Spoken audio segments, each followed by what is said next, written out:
Alright, so I'm just going to talk a little bit about my power object. It has a base, it's two elements really. It has a base and a top. I wanted to make it so that it's like a jar, but it can also have two separate functional pieces. So this is the base I made, and this is the top part to it. It broke a little bit. I dropped it, so that was unfortunate, but this is what it looks like. I still have the pieces, so I can just glue it, but this is what it looks like all together. And this is a power object for me because I really wanted to play around with duality, which is also inspired from a lot of ancient African art. I used the concepts of duality and abstract art.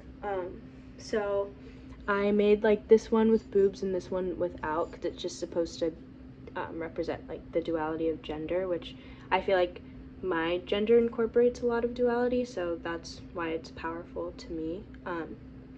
And then the little people, I just wanted to make very abstract, like as if they're humans, but they're also kind of not, which also brings a lot of power to me because I feel like they have a very like basic aspect to them, but also very interesting because they're just like these tiny little like almost like alien little humans, which I feel like I am sometimes. So yeah,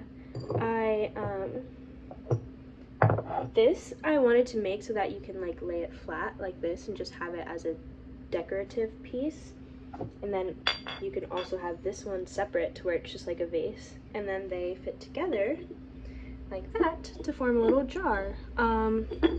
So I coil slabbed pretty much this entire piece. This one is definitely all coil slabbed. I liked the process of it, and I found it easy to work with when it comes to building a good vessel. So that's what I did here. I used Tenmoku on the outside and Zamentaki's red on the inside. Red is also a power object because the color red just symbolizes power in ancient African art and a lot of different cultures as well.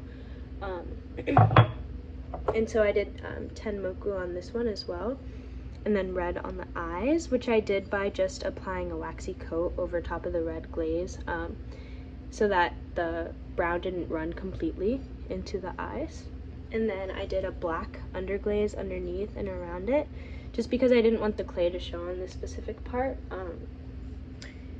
So yeah, I also coil slabbed the legs and the arms, and then for the body I just sculpted it and slipped and scored it onto the legs, and I did the same with the arms. I slipped and scored it, and then the head I just did the same thing as well, and then the eyes I sculpted from the head and the nose, so I just like dragged it out and sculpted it over. And so another aspect that makes it a power object for me is that I can use it to put little messages, affirmations, or whatever I really want to put inside of it, and seal it like this, and then I can open it when I see fit. And I've already used it for those purposes, and I found it very therapeutic. So yeah, that's a powerful thing to me. And I actually did have a roadblock when I was building this. I lost, or I couldn't find my vessel in the wet room, so I had to restart it, which was, it took me a lot of time, because it does take me a lot of time to build the coils and put them together. I'm not the fastest worker, so that was a little frustrating, but I overcame it, and I actually realized I can coil a lot faster if I need to.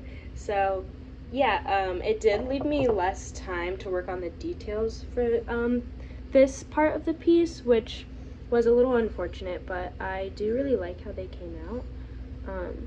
So yeah, that's about it.